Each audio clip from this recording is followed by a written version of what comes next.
I'm here with Dane, provincial Liberal candidate for Peterborough-Kawartha. How are you, Dane? Good. And just to be clear, I'm running for the nomination for Peterborough-Kawartha, just so you know. Yes, okay. I Perfect. stand corrected. So you're Yeah, no running for worries. the nomination. That's correct. All right. So I would like to first begin the interview by a bit of an apology because I postponed the interview to the day after. We were supposed to have this on Friday, June the 4th, but then I have a vaccine appointment at that time. So we are recording this on June the 5th. Pleasant afternoon here in Peterborough, Ontario. It's gorgeous. Yeah, it's gorgeous. Yeah. So what is your vaccination status, by the way? I have received my first dose of my vaccine, so I'm right there with you. All right.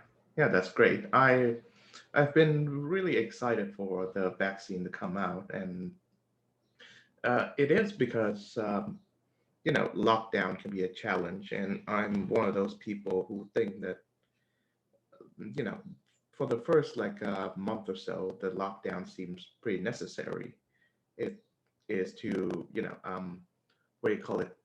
Prevent prevent overloading the hospitals, or as they call it back then, flattening the curve. But as the months went on, and as the weather gets better, I find it less and less necessary. I wonder what are your thoughts on that?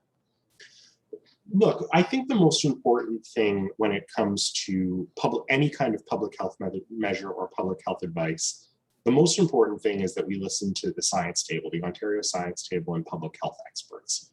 So public health experts continue to say that some of the measures that are in place remain necessary to ensure that there isn't a massive spread of cases. And with as many vaccines as we've got coming into the province on a weekly basis, and with finally we've gotten our stuff together and are vaccinating people at a reasonable rate, I would rather see us hold on just a little bit longer, follow that public health advice so that we can get through this as safely as possible. And we've seen it starting to work.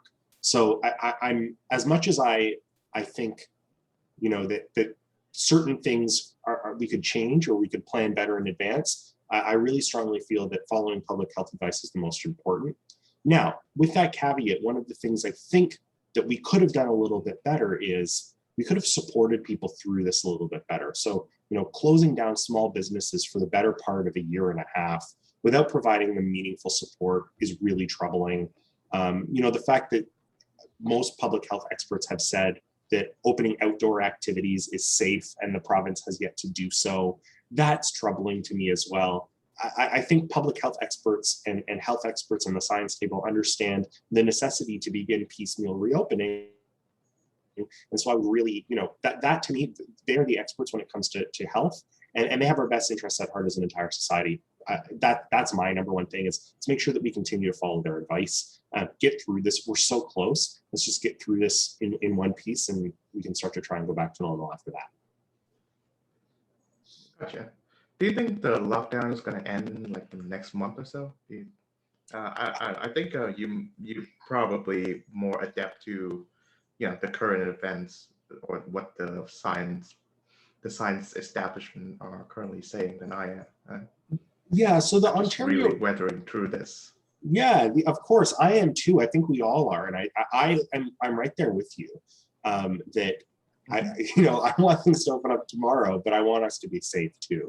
I think what the current framework is a color-coded framework based on percentage of the population that's being vaccinated. And my understanding, I think it's on June 14th is the plan to do sort of phase one of reopening, which is outdoor activities and some patios and increases in sort of shopping. That's kind of getting us out of the stay-at-home order, this true lockdown. And I think that every 3 weeks thereafter, there's an evaluation that the government is going to do to take place to further roll back some of our restrictions. And so I think that we'll be out of this full-on lockdown by the middle of the month, as long as everything continues to go okay. And then I think within the next 2 months, we'll be back to whatever the new normal is going to look like. I have no idea what that's going to feel like or look like, But I think within the next, as long as we progress on that color-coded framework, and as long as people continue to hold on, that's, I believe, the intention behind the reopening framework. Oh, gotcha. Yeah, so just a bit of background. I'm originally from Vietnam. My family is still in Hanoi. I'm here for school. I'm at Trent. So I do understand that you were Trent alum, so we'll get to that in a bit. Of course. According to my parents, at least, the COVID situation back in Vietnam is it's a bit muddled, and not least because there's this new variant that's coming from India. But nevertheless, the vaccine has been introduced to, at least to Hanoi. It's AstraZeneca, and both my parents have gotten it. So far, they've not shown signs or symptoms of the one of the side effects that they have warned us about, like the blood clots and such. So that's pretty good. They only said that they got pretty under the weather for the first few days, and then they quickly recovered from it. So that's pretty good. And I'm glad to say that so far I have not heard any of my family members or relatives being infected by the virus. So I hope the same for you. Yeah, I've been very lucky, and so have the people closest to me. Nobody that I know has gone through a serious bout of COVID illness so far. I had a second cousin who was in the hospital for a period of time, but that's as, they ended up okay. We've been incredibly lucky. And me and my whole family have been really diligent about following the rules, wearing masks, getting vaccinated when the vaccine is offered to us, and making sure that we're staying home and staying safe as much as possible. And thank goodness, and it's been to our benefit so far. Awesome. Yeah. I would like to I'd like to start by asking you about your background. Like, Sure. can you give us just a bit of who you are and why you're running? Yeah, sure. So like you said, I'm a Trent alum. I moved to Peterborough-Kawartha to attend Trent University just like you have when I was 18 years old. And I fell in love with the community, and I've been a part of the community actively ever since. I can't control where I was born. I'm from originally Toronto, but Peterborough-Kawartha is my chosen home, and I'm really, really proud of that. So while I was in university, and I took a business administration degree at Trent, while I was in university, I got really involved both in the on-campus community and in the Peterborough community, doing things like participating with the student association, working with the Arthur newspaper. And I was really heavily involved in the downtown arts and culture community, and remain so actually to this day. And that's really what started my community involvement, was getting really heavily ingrained in the Peterborough arts and culture community, which is a wonderful, diverse, and fantastically talented community. I really think, and a lot of people would, I think, agree, that Peterborough punches way above its weight class when it comes to talent of its musicians and its theater professionals and its visual artists and its dance professionals. We do so well as such a small city to have so many people who are so unbelievably talented. And I was so pleased to work with them, as a volunteer. And while I was in school, I worked on something like 18 different theatrical productions. I was on the board of a couple local theater companies, and a volunteer, a regular and consummate volunteer with a number of them. From there, what I did with my career was I ended up working in the nonprofit sector. And I've spent 10 years working in the nonprofit sector as both a volunteer and a professional. In areas like education. I actually went back and worked at Trent for a few years. I've worked certainly in arts and culture. I've worked in healthcare and long-term care, and currently I work for an international human rights organization called Rainbow Railroad. And so my entire professional career, all 10 years of my career, has been really dedicated to helping people. And another thing is, within the scope of that professional career, I've worked on issues of provincial significance: healthcare, arts, education. These things are actually funded by the province. And so I've seen really firsthand the impacts that appropriate provincial leadership can have, and the detriment that negative provincial leadership can have.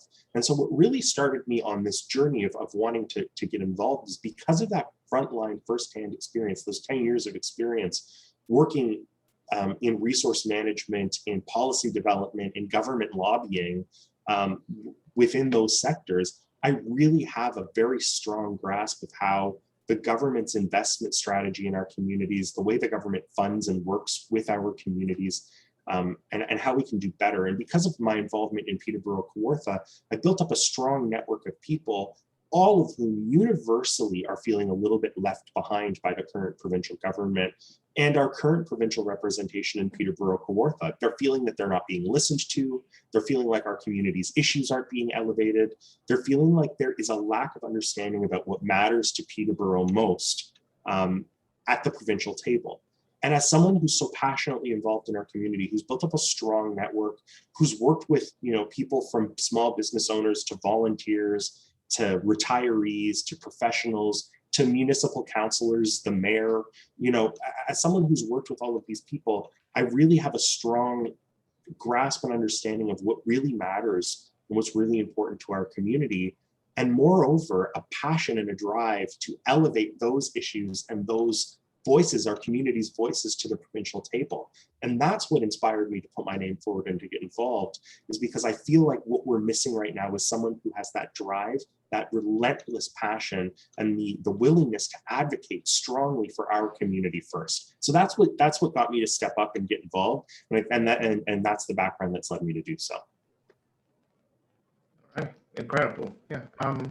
I have interacted somewhat with the, I guess, arts and culture aspects of the Peterborough community. I mean, some of my guests in this the program happens to be local Peterborough artists, like musicians and theater people and such. Mm-hmm.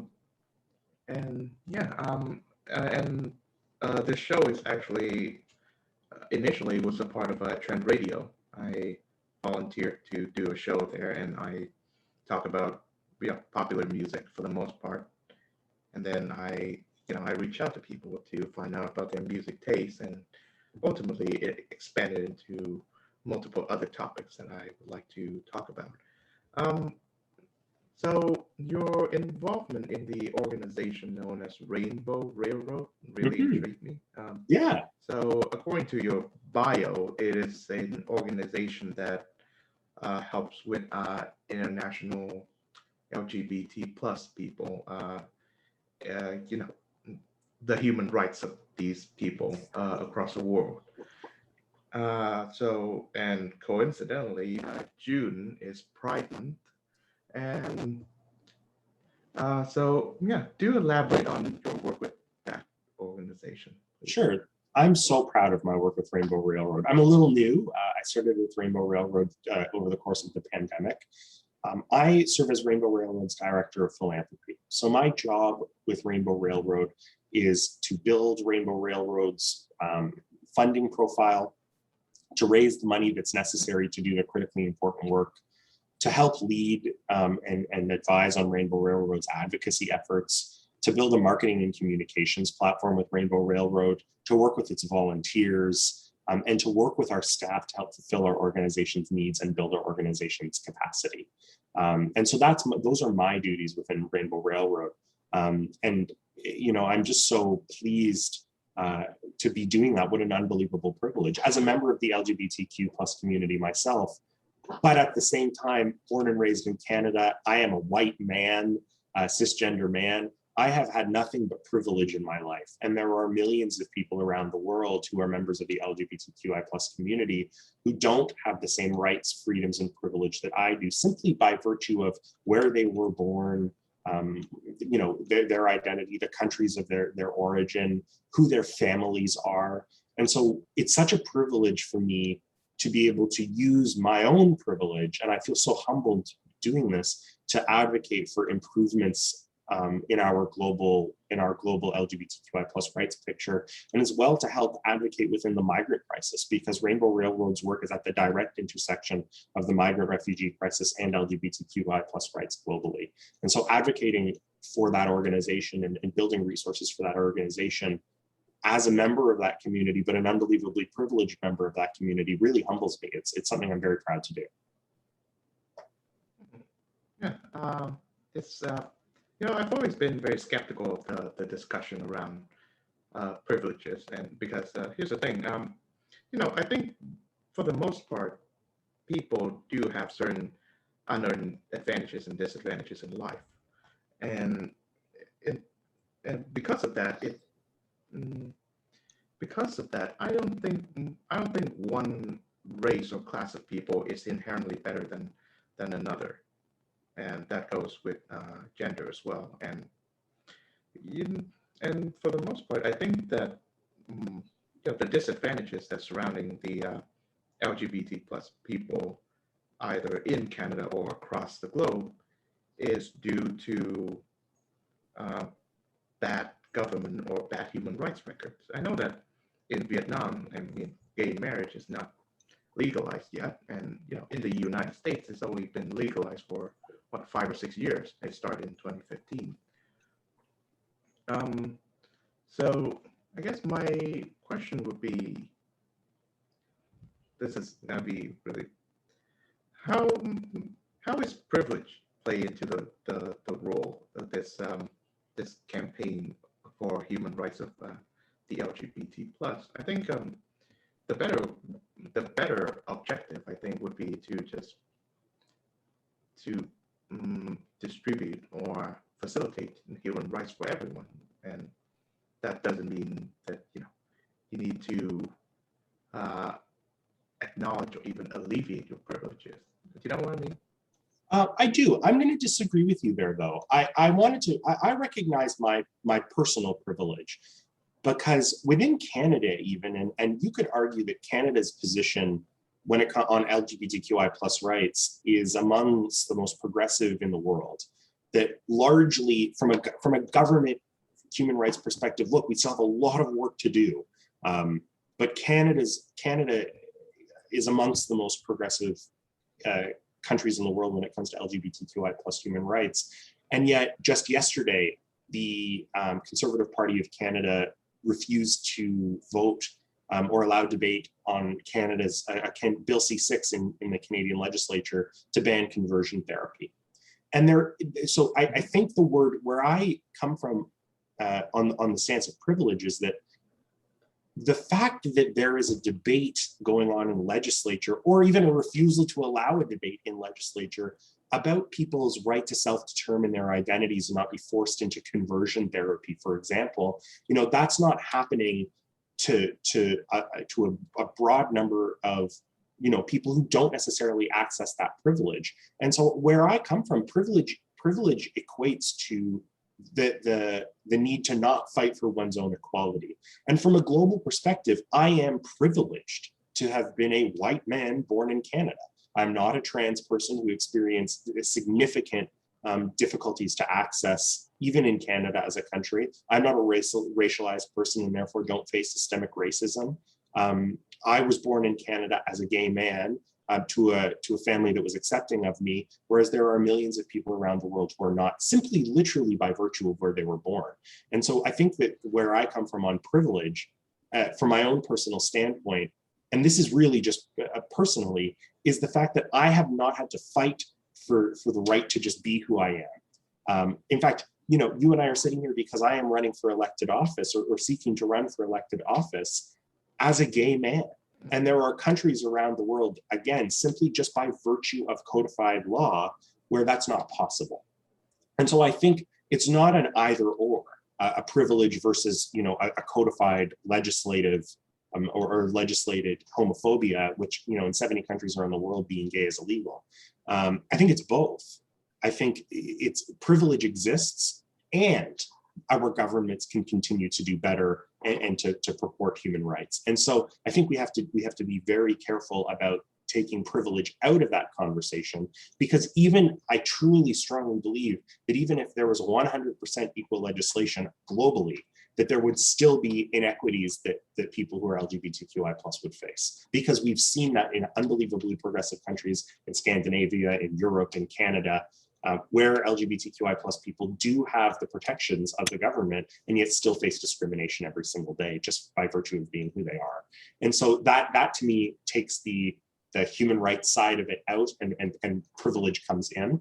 But of course, I work for an organization that broadly advocates for systemic changes to global LGBTQI plus rights and legislations around the world. The fact that there are 70 countries around the world where it is illegal to be a member of the LGBTQI plus community is abhorrent and really disappointing and sad. And absolutely we need to change that. But we also have to do the soft work to change to change people's minds when it comes to LGBTQI plus rights domestically too. Of course. So I think you may have already answered this question, but my follow-up question would be why the Liberal Party? Why are you running for it? And I'm guessing your answer would be because they have a more progressive stance towards LGBT rights, at least in Canada. So I wonder, would you mind elaborating on that? Absolutely. Now, the Liberal Party, I've been so pleased by the work that the Liberal Party of Canada and the Liberal Party of Ontario have done on LGBTQI plus rights. In fact, the last leader of the Ontario Liberal Party was a queer woman, Kathleen Wynne. And I think that that's a really wonderful record on gay rights. But I'm not a one-issue candidate. I am in this race because I believe that our government has failed us on education, not respecting our teachers and our frontline education workers, that our current government has failed us in the issues surrounding long-term care and healthcare.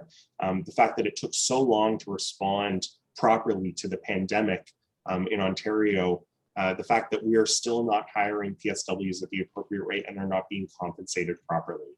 The fact that there is inaction on climate change, the fact that there's inaction on racism, the fact that our government isn't recommitting to the Truth and Reconciliation Commission, especially in the face of what's gone on in the news over the last week regarding Kamloops and 215 children found in a mass grave. And our government is school kids. Yes, with the residential school kids in Kamloops found in a mass grave. It's unacceptable where our provincial government currently sits.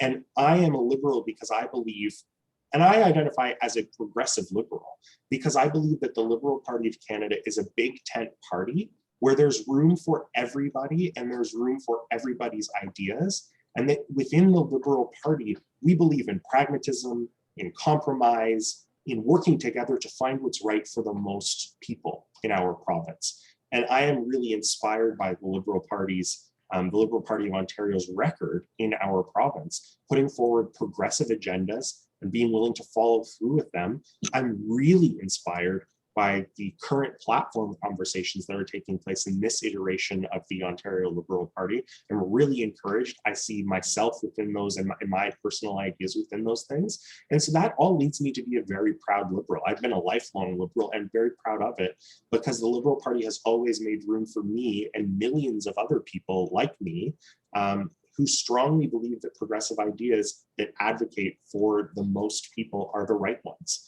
but is willing to have meaningful conversations around that and around what is ultimately best for people. And I think that's really exciting to me. No one is at the fringe of the Liberal Party. You know, everybody is welcome and all ideas are welcome. And that's really encouraging to me. That's why I've chosen to seek nomination for the Liberal Party. And it's why since the moment I could vote, I have voted for the Liberals and I've been a proud card-carrying Liberal myself. I do hope that this has been a meaningful discussion. Yes. So I think my politics differ from you a bit in that I'm what's called a classical liberal. Some people would even call me slightly conservative because I believe in classical liberal principles. They are the ones that are being drafted by, the superstars of Enlightenment thought. Adam Smith, John Stuart Mill, Voltaire, and the founding fathers of the United States. What I have an issue with progressives is people who have progressive thinking is that they say they believe in progress, yeah, but it's always progress in their terms. For me, at least, progress follows no one's terms. No one is responsible or dictatorial to progress. No one dictates progress. And I would like to bring it to a small example. When if I ever if I ever go around and ask people who are white around my campus at least, or people who are a bit more liberal, progressive minded, or people who would agree with much of your politics, and I ask them, is uh, does white privilege exist? Many would say yes. Uh, and I believe this is a very new notion that's been going on, and I believe that the first time I've ever heard of that notion is in in that Macklemore and Ryan Lewis song. It was in 2015, called "White Privilege 2," and it's a 7 or 8 minute rap rant. I don't know if you've heard of. I haven't, no. Okay. Well, I know Macklemore. I haven't heard the song. Okay. It's a song about it was released in the midst of the Black Lives Matter movement, and it was sort of like a contemplation about like how if you're a young white guy, the risk of you getting killed by police is significantly less by virtue of you being white, and also he contemplates about like how he as a white guy is sort of like appropriating the art of rap, something that was invented by black people. And and as a non-white person, I don't see much sense in at least in fixating about uh, the notion of white privilege. Um, in some ways, I find it to be a bit unhelpful to the discourse because it raises a it raises a very race conscious mentality uh, that prompts people to see things on the sole basis or the predominant basis of race, which is something that the classical liberal thinking would not step into, because in a humanist world we are all human people, and there are significant differences between us because we are individuals as such, and we have different upbringings and different cultures and even different faiths. But uh, the matter of race should influence how we treat each other the least. And I find that this fixation on white privilege is a bit runs a bit counter to that discourse. But I'd like to hear from you actually. What do you think? What do you think of it? Yeah, I mean, it's a fascinating question. And I acknowledge the fact that as a white person, I am probably the least qualified person to comment on this. I am not racialized and I don't walk through the world as a racialized person. And therefore commenting on my own privilege, other than acknowledging it and being aware of it. Again, I want to challenge I think where, the assumption that I don't have it. I see the ways in which I access privilege on a day-to-day basis. I truly believe I personally experience it. As a white person and as a man, as a cisgender person, these are things that I acknowledge in my own day-to-day life. And I can only respond to what is being asked of me as a white man to actually do. And hearing the importance of acknowledging my own privilege and the privilege that I access on a day-to-day basis, being necessary from activists and advocates, it's important that I listen to those voices and that I continue to do that. Again, I am not qualified to be the arbiter of how we progress to equality. And I agree with you that race should be the least important thing when it comes to how we treat each other or how we work within a society. And yet, people in Canada who are racialized are far more likely to be arrested, are far more likely to experience injustices in the penal system, for the same crime that someone who is white They're more likely to get their houses appraised at a lower value by virtue of them being racialized. There have been numerous studies that have shown that racialized names result in being hired less, that people who are racialized are offered lower starting and entry salaries to jobs, even when they are interviewed, if a salary range is not posted. The people who are racialized are underrepresented in business leadership and in leadership positions. Look at the makeup of our current provincial government and the amount of racialized people that are within that provincial government. I think I agree with you 100% that race should be the least important thing when it comes to treating each other, or how we treat each other, or how we evaluate each other as human beings. But that's not what's happening. And I also think that that differences in racial identity should also be celebrated, because it helps to make up the cultural mosaic in which we live. And people should own their own race and have the right to own their own race and celebrate who they are, their heritage, where they were born, without fear of judgment or persecution. And yet again, in Canada, we see that, for example, people who are Black Canadians are, even their hair is policed, and the ways in which they style their hair is policed. And I've never experienced that in my entire life, nor will I ever. No one's ever going to comment on my hair and say that, oh, if I put my hair in dreadlocks, that's unprofessional and you need to change that, or not, or risk not being hired, for example. And so I really wanted to say that while I agree that in an ideal state, that what you're talking about should be the way things are, that until we actually get there as an entire society, talking about it remains important, and that refusal to talk about it would risk continuing to perpetrate the system as it currently exists.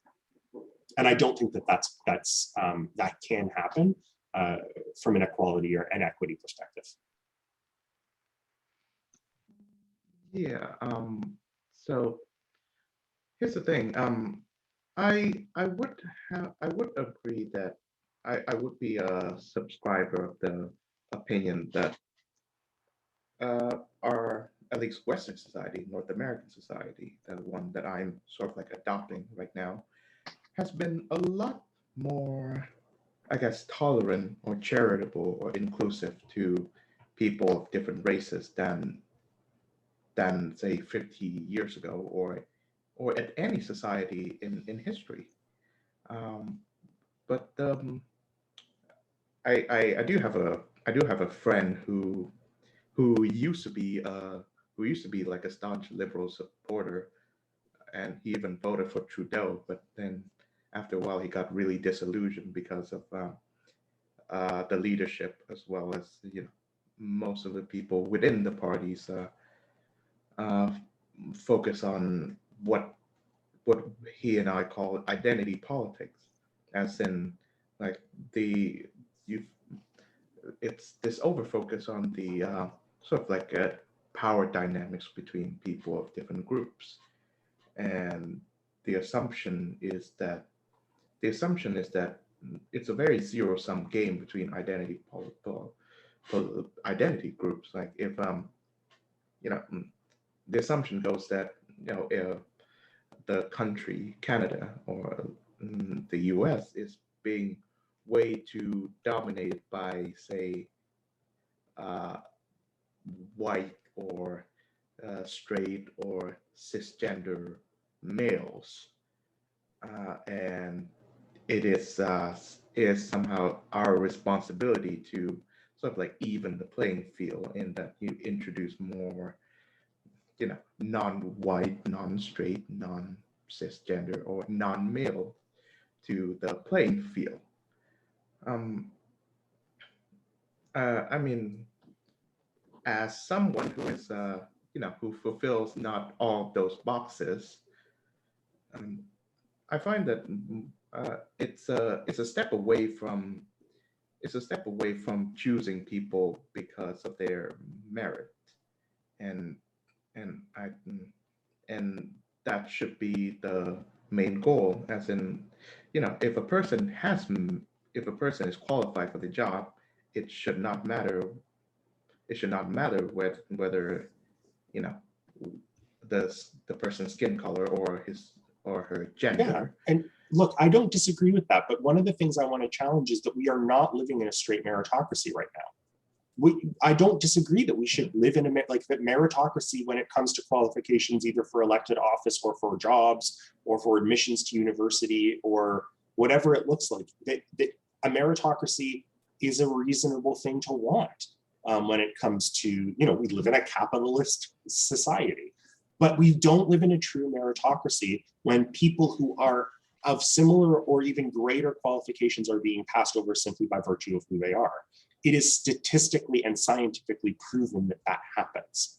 That a Black woman is much more likely to make less money than me, even if they are more qualified than I am, simply by virtue of being that. That trans people are more likely to commit suicide than straight people. And the only difference there is that they are trans. If I was to sell a house, that I would get more money, my house would be appraised at a higher value by a real estate agent than someone of color. Those are not symptoms of a meritocracy. And so until we can even the playing field from a systemic perspective, then advocating for a true meritocracy is not possible. And people who continue to access privilege will continue to access privilege in our society unless the system is changed significantly enough that the playing field is evened out. And so again, it's not playing, to me, it's not playing identity politics. I disagree with that as an idea. It is advocating for equity. It's advocating for broad equity in our society. And I think that where one of the traps of calling out identity politics and saying, it's focusing on the wrong things, is that until it's not scientifically or statistically relevant, until those things aren't relevant, that it is important that we acknowledge them in what we do. And now the other thing I'll say is, again, I also think that where our system is broken and where our system fails is on basic things like a social safety net from a policy perspective, that we don't have an appropriate and fully functioning social safety net in our country, that we are not doing our part on climate change, that we are not doing our part in quality education, that we're not doing our part in housing, in the minimum wage in Ontario works in the Ontario Disability Support Programs, to make sure that everybody gets pulled along as we move forward as a society. And I think that some of what we're talking about from an identity politics perspective also goes away if you deal with some of the root causes of inequality, which are these sort of political social safety net, difficult program things that are also being forgotten about. That equality broadly as a society means that we have to raise the floor a little bit so that everybody universally, regardless of who they are and what they look like, has a better shot at things too. Because they can't be separable. But you can't do one without doing the other first. And so I think that where I come from politically is, let's acknowledge that these inequities exist. Let's deal with some of the root causes of these inequities, and let's continue while we're dealing with those root causes, things like income inequality, lack of access to education affordability generally, those things which affect everybody regardless of race, color, creed, religion, gender identity. Let's also at least acknowledge the fact that some of the other more broad inequities exist, because it can help us inform how we build the former, our social safety net programs. Yes, right. Yeah, one thing that really appealed to me about Canada as a country was that it, it is a multicultural country, and previous experiments of multiculturalism has not been not been very successful. I mean, thinking about the Austro-Hungarian Empire and the Yugoslavia. I mean, it ended in a bloody civil war. To be, there's that, and then there's the United States. So, though, I mean, I was a bit more attracted to Canada because, on the surface, at least, it looked a lot more liberal and tolerant. Um, so, I was thinking about like how can you sustain a multicultural society, because there will be conflicts between groups. But that's just that you value different things, and even when religion comes into play, like religions are very much absolutist in their thinking. Like, if my religion is right, yours must be wrong. So in some sense, I'm always amazed by the how multicultural societies can function. And I again, I like to bring back that notion of how if we are to sustain such a culture, I don't think one should put too much emphasis on one identity group, and mm, that's that. And I think that is what, say, nationalist movements or ethno-nationalist movements have done, and I condemn them wholeheartedly. But on the other side, of course, on the other side, of course, you have these terms like I've heard you use this a lot, and some of my professors have used this too. Racialized people. It denotes a category in which that somehow, I guess, I, as an example, have been racialized. Something has been done to me, and that is the quote unquote racialization process. I wonder who is doing that. For the most part, the people who are paying the most attention to race are progressives. I've talked to, say, conservative people before in this show, and they don't seem to put that much emphasis on race. At least the more liberal ones. I mean, those that there are those that do so. Instead, they focus more on what you call universal values. Like, in some sense, we are all human and we all have advantages and disadvantages, and it's more important to focus on the individual than the group. That also brings me to the notion of inequality, and I wonder because to explain inequality is easy. It's just a matter of human nature. Like, there will be inequality if people are free to do what they want.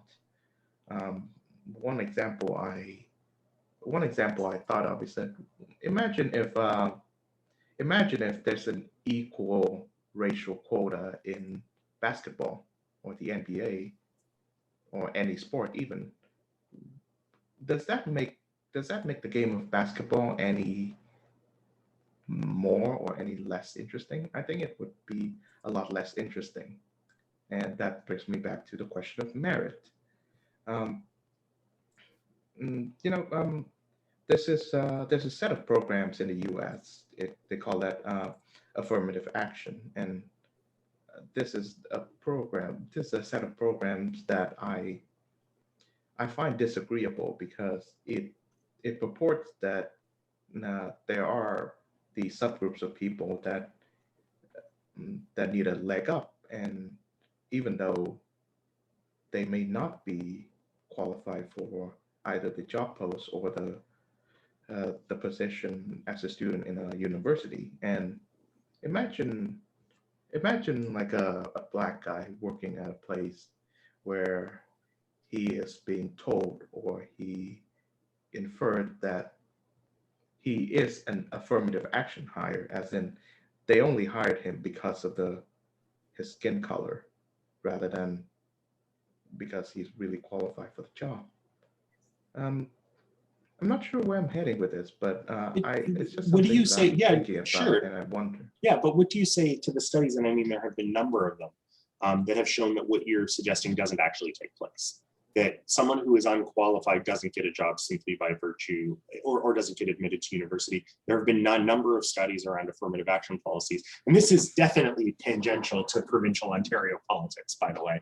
Of course, we're Oh, talking, yeah, okay. we're talking about,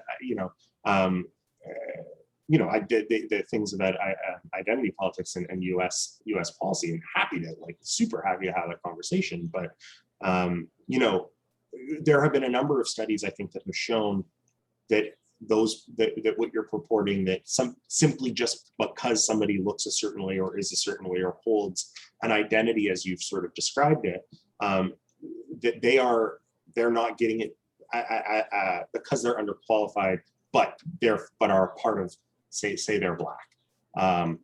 That there have been a number of affirmative action studies around this that have shown that that doesn't take place at the same scale that people are sort of who rail against the policies do. And look, again, I am not the right person to comment on whether these are, I'm not a diversity, equity, inclusion expert. I've got opinions, and I try and listen when I'm told things by experts, but I'm just simply going based off of numbers, and based on what advocates and activists who focus, and experts who focus on these issues are saying is necessary to level the playing field, to make our society more equitable and more fair.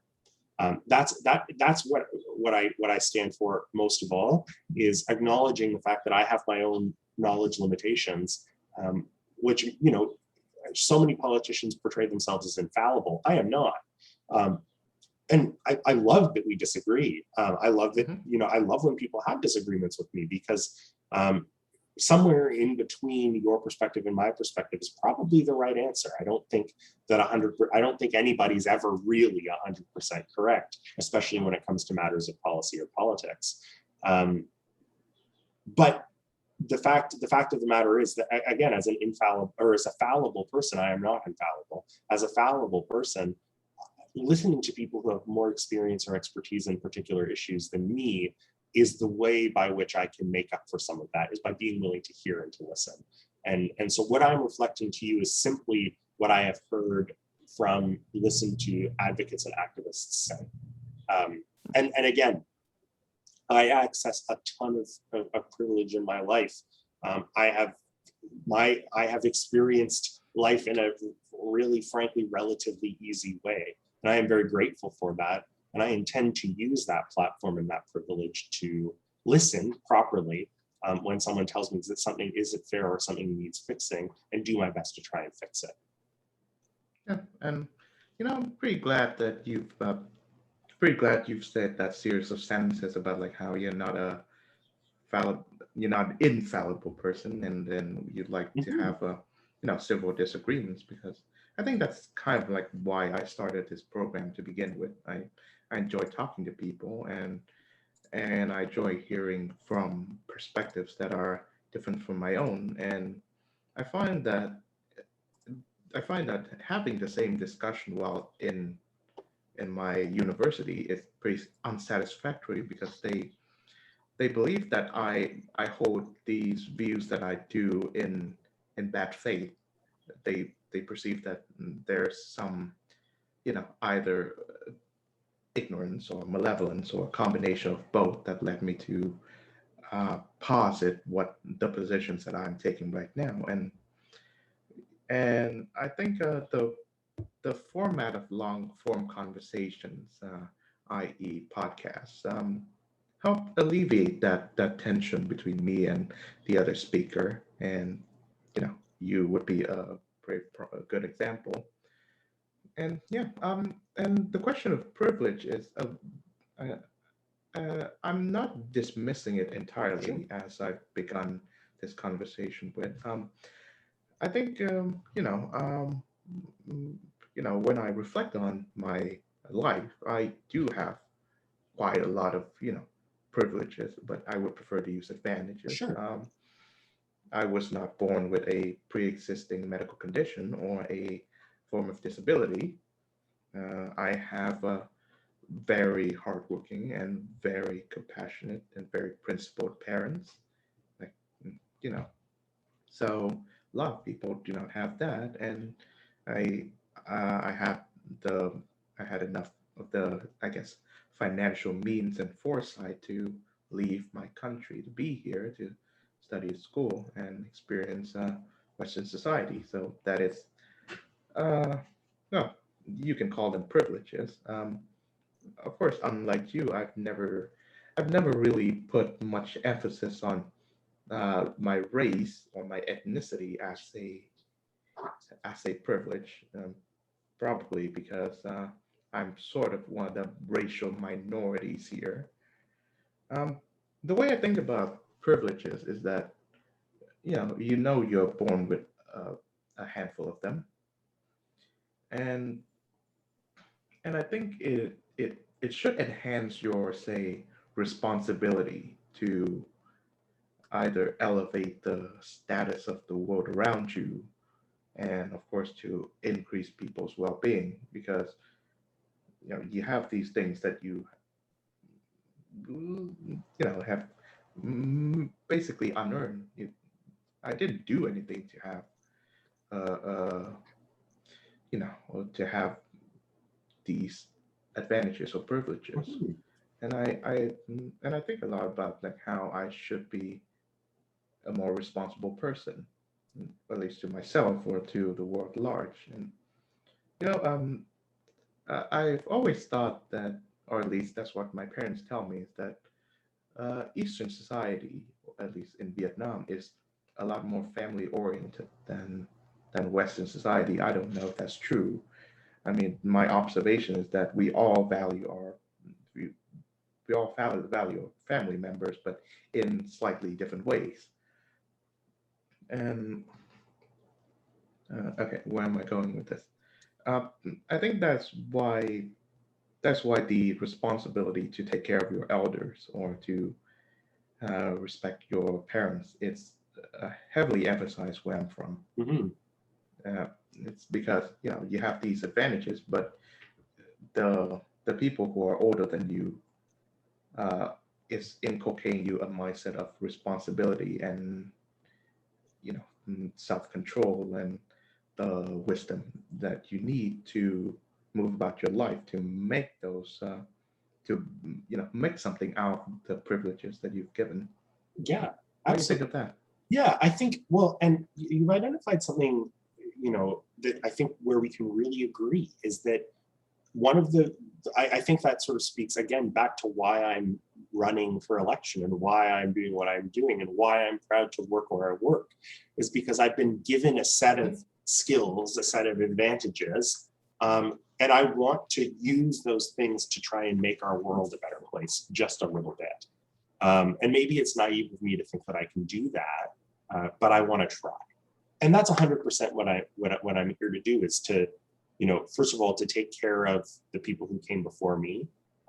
You could definitely say that our society does not treat its elders properly. A lot of the way that we treat, seniors in our province is really unfortunate. Um, but more Hmm. than that, I definitely think that also wanting to leave the world in a better place for the people who are going to come after me, is also something that's unbelievably valuable and important to me to do.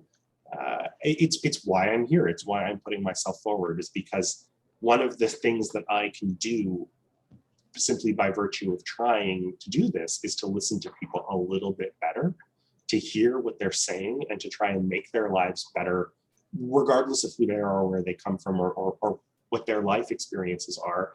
We could all do with a little bit more of a hand up or a leg up from our government in a meaningful and important way. And that looks different from person to person. Every single person, it looks completely different.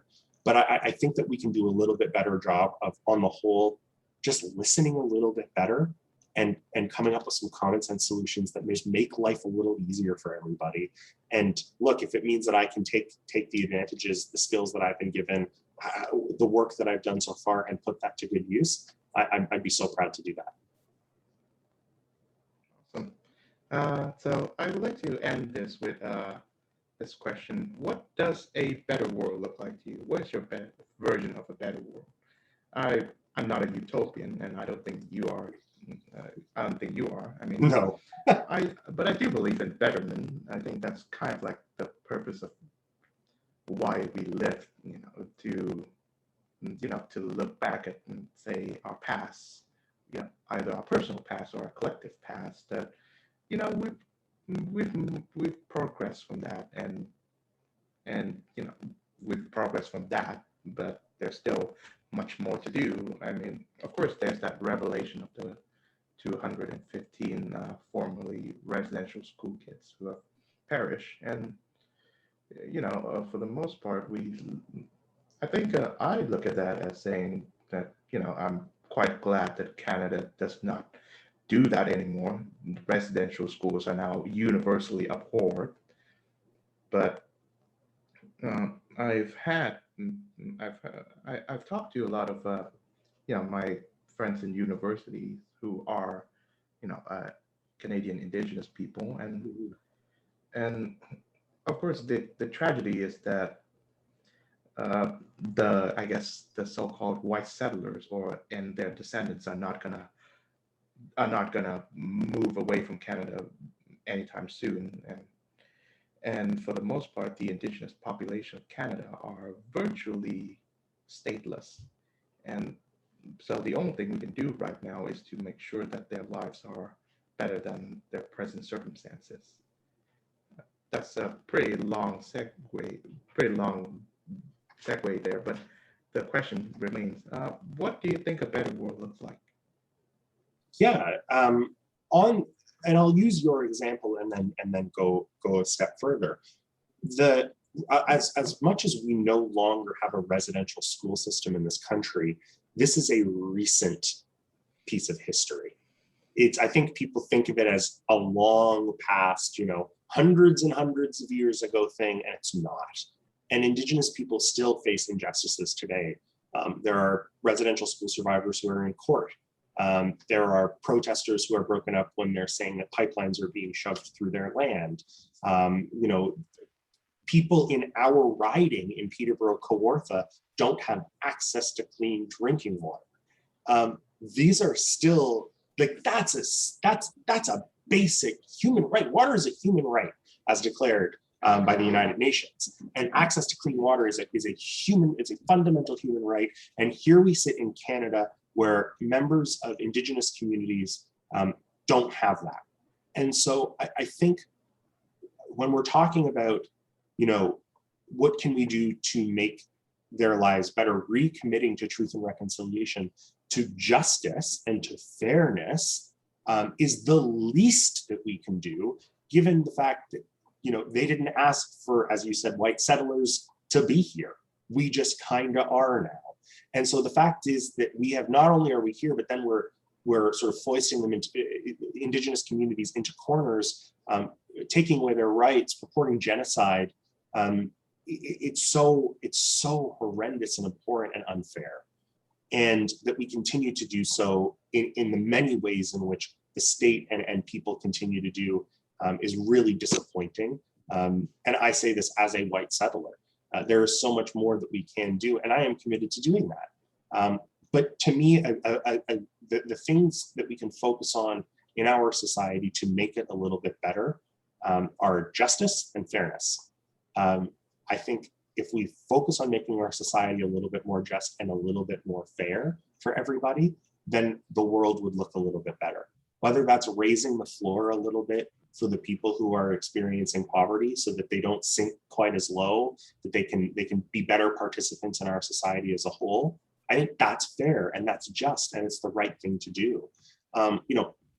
Common sense policies that for people who are experiencing mental health issues or addiction issues, things that they can't control, helping intervene in those problems before it risks their lives is the fair, just, and right thing to do.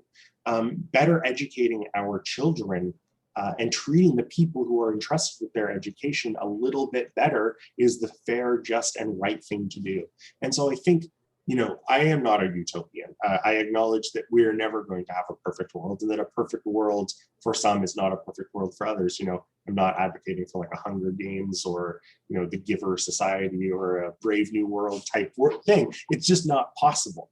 But I think that if we commit to treating everybody just a little bit more fairly, to focusing on being just a little bit more just as a society, and to doing a few common sense things, that we can begin the steps needed to make this world just a little bit of a better place. And so, I mean, that's what a better world looks like to me in the broadest sense. And I think you can apply that across the board.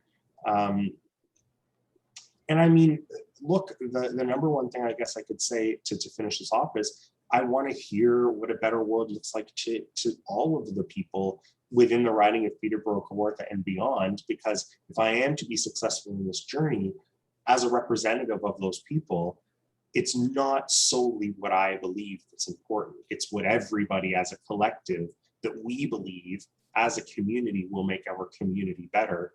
And if I can have a hand in trying to do some of that work, then I will say at the end of the day that I think I would be a little, that would be what success in this journey looks like for me, is finding what that looks like for the most people, the most constituents in Peterborough-Kawartha, and making their world just a little bit better, a little bit easier at the end of the day. I would love to be able to do that. I hope that I get to. All right. With that very quite powerful note, Dane Bland, ladies and gents, I'm really glad that we got to have this conversation, and I wish you the best of luck with your campaign, sir. Thank you very much. Thank you so much for having me. What a great conversation. Awesome. Take care, man. Thank you.